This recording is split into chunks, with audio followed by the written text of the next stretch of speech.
With questionable QB choices last season, the Falcons continue to be very fancy relevant, especially with a certain start at running back. So, welcome into our fancy deep dive of the Atlanta Falcons, where we take a look at the Falcons for 2025 redraft leagues. And I am joined by Meg Boz_Meg on X as we start off where the obvious place where we always start on these shows. We'll start with quarterback and we'll start with Mr. Mike Penix. I've got open here. We just don't know enough yet. The one thing we Yeah, do know is those 3 games, he completed 58% of his passes. It's about the only measure we've got, really. What are you expecting from this season from Penix? I'm cautiously optimistic about Penix, to be honest. I don't think we've seen the best of him yet. I think last season he not necessarily held back, but it wasn't his season. It was very much Cousins led, and I think that given the chance to have his own season where he is QB1, I think we see good things from him. I wouldn't shy away from drafting him, to be honest. Um, Yeah, I've got him as my backup in a couple of my fantasy teams.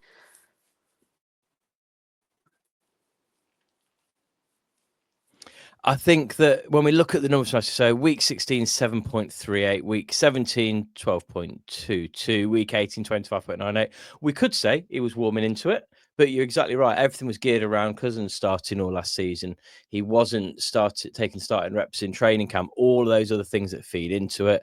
For me, his fancy cap is partly we're not quite sure what we're going to get, but it's also that lack of rushing upside. So 265 yards in 6 years at college. We know we want it from our top kind of fancy quarterbacks, but I think you're right. If you've got him as your backup, I've got him here as a bye week QB option, depending how you draft. If you're going for a later quarterback and you want that backup on your bench, you could do a lot worse than Penix because at the point you're getting him, the upside is there that isn't there for other players, isn't it? Yeah, 100%. And I think looking at the whole Falcon system, we're going into year 2 of the new system kind of bedding in, and I think that's going to make a big difference. There was a lot left over from Arthur Smith that needed to be worked out. The kinks needed to be worked out of that system, and I definitely think the newer system is geared towards MPJ doing really well. And that won't be the first time we reference Mr. Arthur Smith in the show, I am sure. I do want to mention the backup QB in town. We said on our show, I think everyone was saying that the best case scenario for the Falcons last year is that at no point did they play their round 1 quarterback pick because the money they paid for Kirk Cousins was going to pay off. I've got him on it because I guess really is a goodbye to Kirk Cousins for fancy relevance at this point. He would need, for me, a big trade to a perfect spot to interest me. But if Penix didn't do the business, would you have any interest in Cousins if he came back into the Falcons starting role? I personally had so much hope for Cousins at the start of last season. Maybe didn't take into account enough the fact that he was coming off such a major injury the year before. I think every Falcons fan was probably as surprised as I was when we drafted Penix, to be honest, given that we just signed such a huge deal for Cousins. Um, I I think Cousins is done at the Falcons. I don't think there's any going back. And I think, there was pretty deep set damage done, especially when you've got top tier running backs, you've got decent wide receivers. You're looking at, players that you should be able to make plays with. And Cousins just couldn't. And I think, we saw glimmers of hope. We saw glimmers of that old Kirk Cousins Vikings era throughout, but not enough, I would say, to win the hearts and minds of fans during his first season. And there's just a lot of resentment because we're paying him, let's be honest, an awful lot of money to be sitting on our bench and, probably doing more there than he did all last season. Yeah, exactly right. I think that for real life NFL, I think people have lost that hope now. I think from a fancy point of view, people have been burnt. He was never really offering you a huge amount. You had him in there hoping he was going to be a safe pair of hands to navigate you, especially in Superflex as your second QB. Yeah, I think this is possibly the last we will ever speak of Kirk Cousins from a fancy perspective. But the next gentleman up is someone that not only do I love to talk about, but I think we were talking about for several years to come. And I think could be talking about as the fantasy number one player overall this year. I've got a lot to say about Bijan, but we don't really need to say a huge amount. In my opinion, if you got the one-on-one, you take him, you move on. It is job done. But we shall talk about him a little bit nonetheless. It just feels so safe for fantasy. So over the last 2 seasons, 50% of all his games, he has been a top 12 running back, second only to Derrick Henry. Since 2007, only 2 running backs have had 17 plus fantasy points in 10 of the final 11 games. I know this is kind of clutching at straws to find a stat in there, but it sort of works. That was Robinson last year and CMC back in 2019. And then the numbers last year is just why it feels so safe from a workload point of view to me. 304 rush attempts, 72 targets. Can you ask for much more than that when you are aiming to take him? I've put on here his kind of ADP really is going in the first 4 picks. If he is still sat there at pick 4, you snap it up all day, every single day. It just feels really safe, and I'm really excited what happens. You know, for me, he is the answer to the question: who could be the new running back 1 overall and potentially fancy player overall to take over from Saquon last year at running back? Yeah, definitely. I think Bijan Robinson is the one to watch for us from the Falcons, has been for the last 2 years. He is world class. You look at that man playing and you just think he can make things happen for us. And maybe that's me being an overly optimistic Falcons fan, but I think generally speaking, I mean, I'm in about 25 fantasy leagues this year, and the ones that I've drafted so far, Bijan has not made it past the first 3 picks. And that speaks volumes in itself, because it's not Falcons fans that are picking him. It's whoever gets their hands on him. He went first in the draft that I'm part of today. He consistently shows up. He consistently puts those points up for you.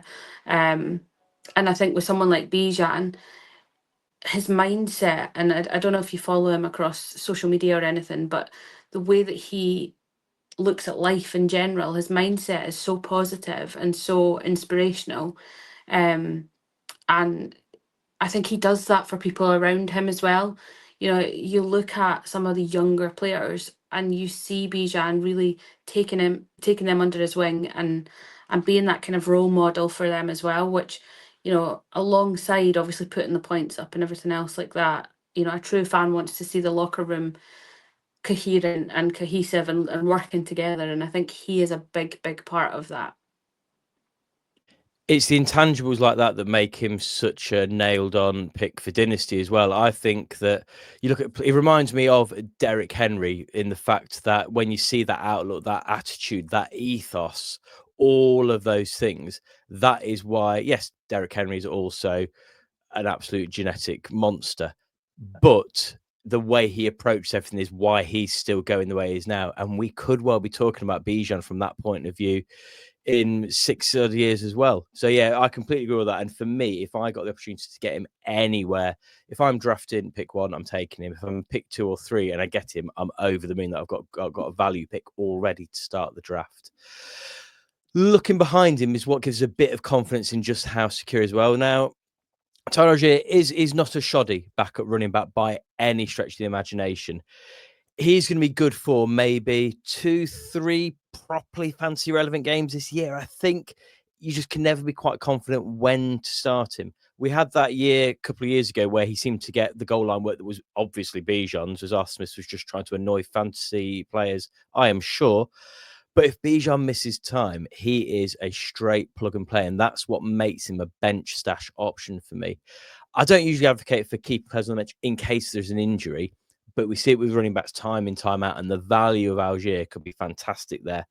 In 54 games, though, Only 9.3 have been top 12 finishes. 25.9 have been top 24 finishes. That isn't bad return from someone you are getting that late. It is the inconsistency that over half his games have been outside the top 36, but that's why he's going off the board late 40s, early 50s. Do you think he can carve out a role on his own rights with Bijan in the system, or would you agree he's very much injury dependent at this point for fantasy relevance? Yeah, I think with someone like Bijan in front of you, you're going to struggle anyway. Um, you need to be more on it than ever before, and I'm not sure that Tyler Allgeier quite has that in him. If I'm being honest, I think, like you say, he's a good option for your fantasy bench. I wouldn't be jumping to pick him at any stage really, unless he's available maybe around 5, 6, and I'm thinking, right, I need to shore up my bench. I need to start looking at my options for, like you say, injury. I don't rate him, but I think we don't see a lot of him because of Bijan. I think you look at the options that are on the field, and even, and I know we'll probably speak about them, but even the likes of Darnell Mooney and things like that, they're outshining him, tenfold at this point at the end of last season. And like you said, I agree with you. I think a decent bench stash, maybe around 5, 6, but I wouldn't be running to pick him up, in all honesty, even as a Falcons fan. Yeah, no, I would tend to agree with you on that. But he's a player that I think he could be a really nice value DFS pick if you're predicting a really run-heavy game at some point, possibly. It is predicting when those... He will have games, I'm sure of it. We'll have 2 or 3 where he gets over 15 points, but when to predict those is just too uncertain. Before we move on to wide receiver, please do take a moment to subscribe, like, give us a share as well. And once you finish this show, go and check out one of the other 31 deep dive shows we've got as we profile every single NFL team for Redraft Fantasy ready for 2025. I want to move on to wide receiver. I want to move on to Drake London now. And for the final time, I think I want to mention Arthur Smith, because it was confusing why Arthur Smith insisted that Drake London was best served being on the field for 75 to 80% of snaps quite frequently. Interesting enough, when he was on the field all the time, Drake London was quite a good wide receiver, and we saw that for fantasy. We saw 50 more targets, we saw 30 more receptions, we saw 7 more touchdowns.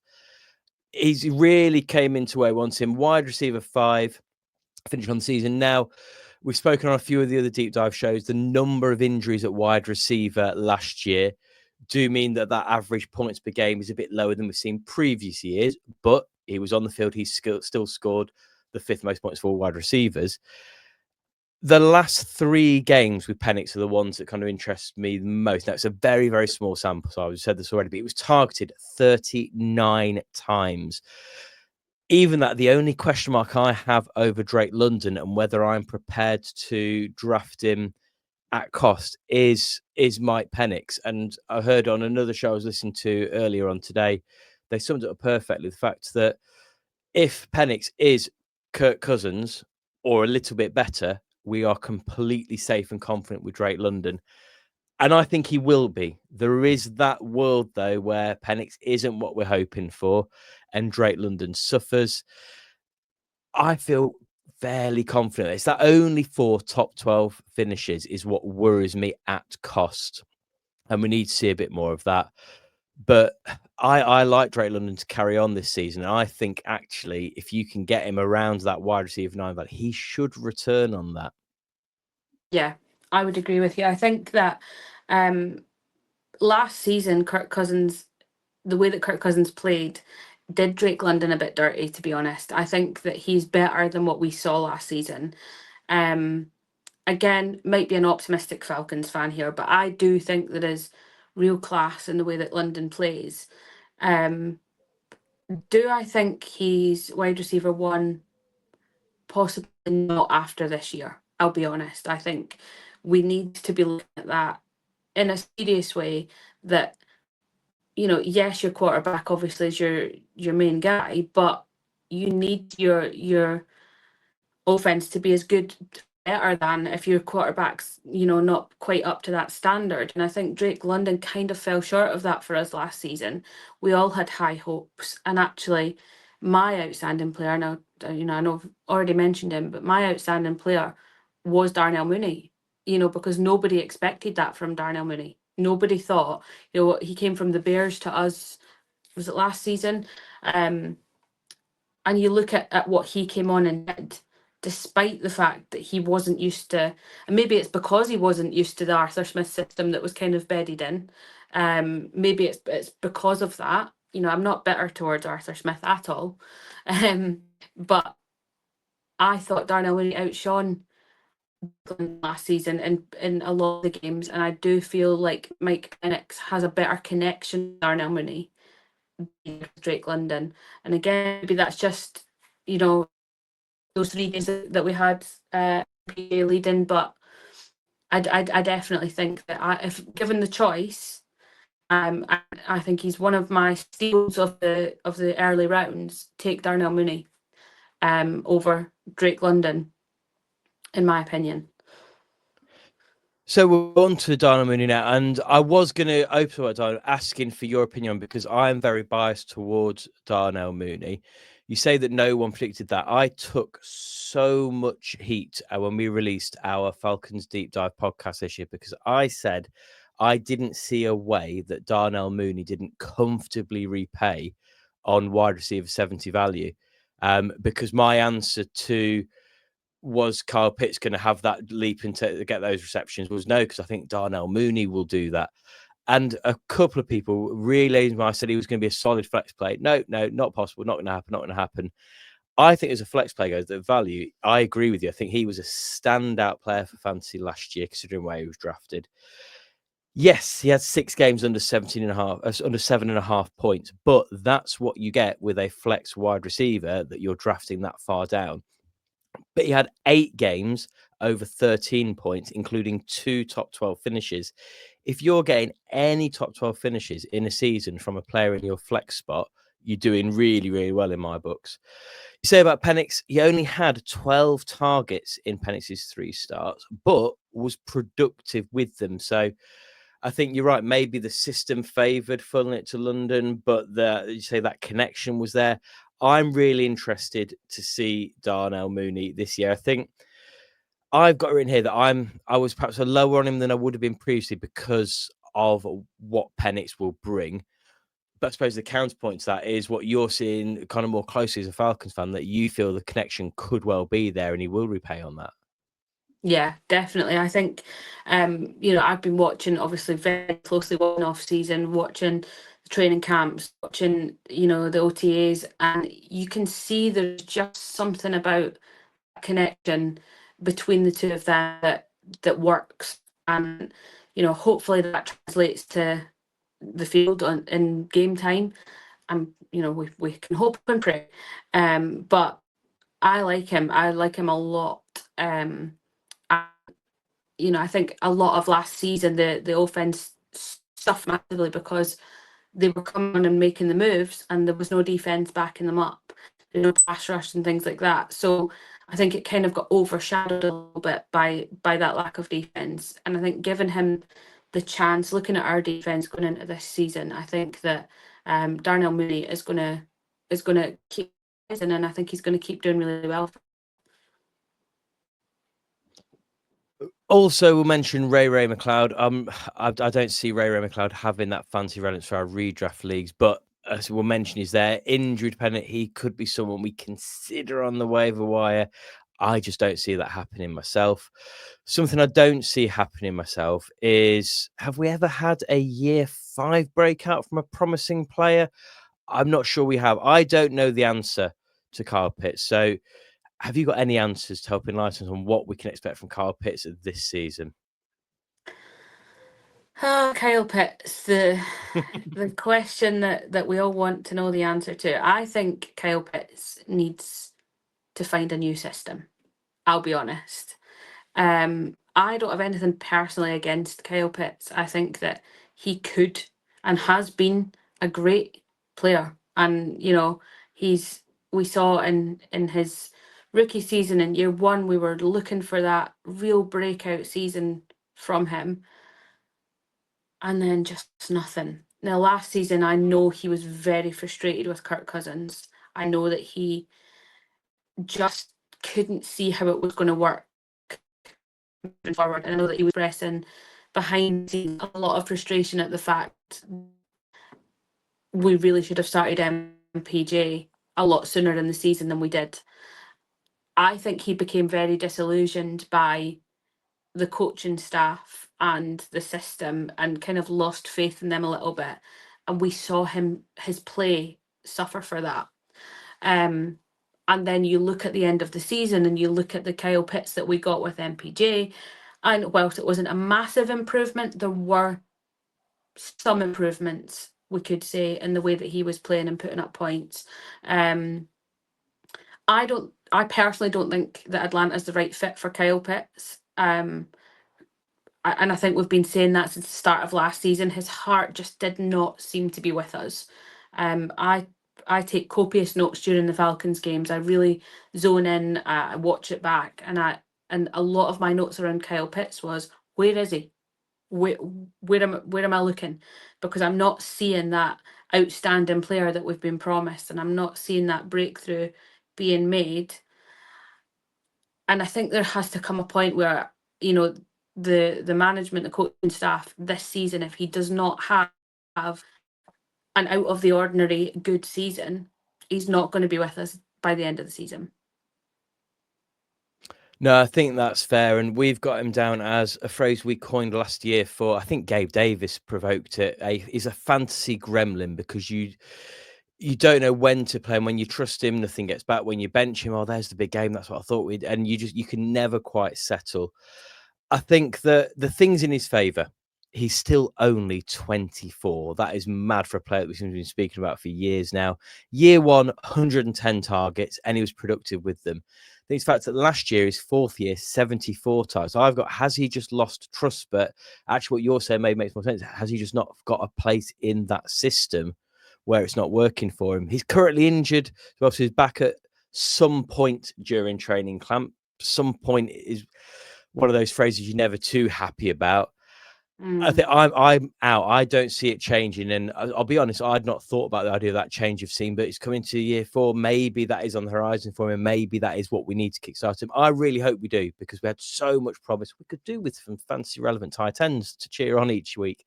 And to have 12 ideally to draft would be lovely, rather than the kind of 5 or 6 we feel we've got at the minute. So, yeah, I think we're ending on a disappointing note there with Kyle Pitts, but one that I'm sure we will talk about a lot through this season and beyond as well. What's your outlook for the Falcons this season, not just fantasy, but for real life NFL? I have got them going 11-6 this season, very optimistically. But there's no reason why we can't. And, I think last season we did see those glimmers of hope. It came down to the last games of the season to, decide the division. I think that, we're quite lucky in a sense, the state of our division, the way that it is right now, where the Saints are in a full rebuild, let's be honest. They're not going to be doing anything exciting. The Panthers, I think, wants to watch, but I still think we can outplay them most days of the week. And as usual, the Buccaneers are our main competitors, but with an aging team across there, nobody's getting any younger. We've got quite a lot of fresh talent coming in to fix the holes that were in the team last season. So I'm cautiously optimistic. It would be nice if we could get that 11-6. Do I think realistically it's going to happen? We can live in hope, but I'm looking forward to watching them play this season, which is more than I can say last season. By week 2, I had become to the point where I thought, yep, no, here we are, Falcons are back. Kirk Cousins, turns out it's not the solution to all of our problems. But yeah, I'm looking forward to watching them playing, and I think that there is some real good little gems in there for fantasy. And I think given some of our bench players from last season, some of our rookies from last season, your man Casey Washington, also Kadarrell Hodge out there, is outstanding. I hope we see more of them, and I hope that the Falcons can bring it home and really show the standard of talent that we've got, because we do have amazing talent there. It's just put it all together now. And I think that I'm more than happy to see the Falcons have a good season, as long as they don't make it Super Bowl and have to battle with the Ravens. That'll be the point I'll change my mind, because any good season for the Falcons means we're in for amazing fantasy production from Bijan, hopefully a solid season from Drake London as well. And who knows, maybe the fifth-year breakout from Kyle Pitts and a quarterback to lock into balance with Mike Penix as well. There's certainly lots to share, and that's what makes them so interesting, I think, coming into the season, isn't it? Yeah, definitely. It's just that kind of excited hope that we've all got now, isn't it? Before the season starts, we're all starting to get a little bit giddy. I don't know about you guys, but there's a game this month, that's an actual game. I mean, fair enough, it's pre-season, but we love to see that. And we're all starting to hype up our team and forget the wrongs of last season, and start looking towards what's to come, and hopefully for all of us a more positive season. And everyone's a Super Bowl contender in July, aren't they? That's where the hope always lies. Well, thank you so much for joining, Meg. Where can people find you if they want to come and interact with you or view any of your content you're involved in? Yeah, so that is social media. I'm ballers_Meg, and we've also just launched our new Britball pod.